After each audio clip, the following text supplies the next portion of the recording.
বিসমিল্লাহির রাহমানির রাহিম। আসসালামু আলাইকুম ওয়া রাহমাতুল্লাহ। ভাই ও বোনেরা, আপনি কি কখনো ভেবে দেখেছেন, যদি এমন একটি জায়গা থাকত যেখানে কোনো কষ্ট নেই, কোনো ভয় নেই, কোনো মৃত্যু নেই? হ্যাঁ, সেই জায়গার নাম জান্নাত।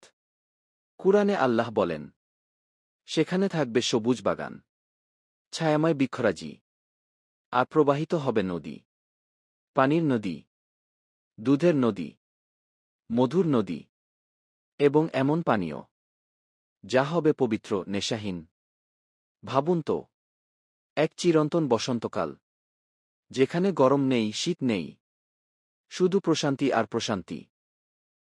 জান্নাতে কেউ অসুস্থ হবে না, কেউ কাঁদবে না, কেউ কাউকে কষ্ট দেবে না, মৃত্যু সেখানে আসবে না কখনো। একবার জান্নাতে প্রবেশ করলে সেটা হবে চিরস্থায়ী জীবন। সেখানে থাকবে সোনারূপা ও মুক্তা দিয়ে তৈরি প্রাসাদ, নরম বিছানা, আরামদায়ক আসন। যা চাইবেন তা সামনে হাজির হবে। ফল তুলতে হাত বাড়ালেই গাছ নিজেই নত হয়ে যাবে। পাখির গোশত, সুস্বাদু ফল, অশেষ নিয়ামত, কখনো শেষ হবে না, কখনো কমবে না। যারা ঈমানদার ও নেককার, তারা একত্রে থাকবে। পরিবারের মানুষ, প্রিয়জন, সকলেই মিলিত হবে আনন্দে। আর থাকবে পবিত্র সঙ্গী, যাদের সৌন্দর্য ও চরিত্র হবে নিখুঁত। কিন্তু জানেন কি, জান্নাতের সবচেয়ে বড় নিয়ামত কি?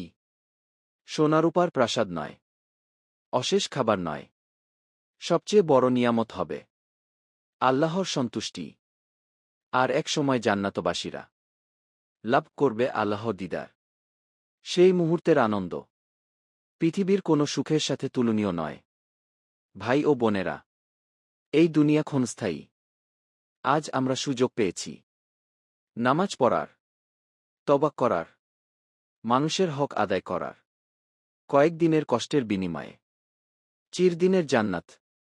আসুন আমরা এমন জীবন গড়ি যেন একদিন ফেরেশতারা আমাদেরকে বলবে, শান্তির সাথে প্রবেশ করো জান্নাতে গু। আল্লাহ আমাদের সবাইকে জান্নাতুল ফিরদাউস নসিব করুন। আমিন।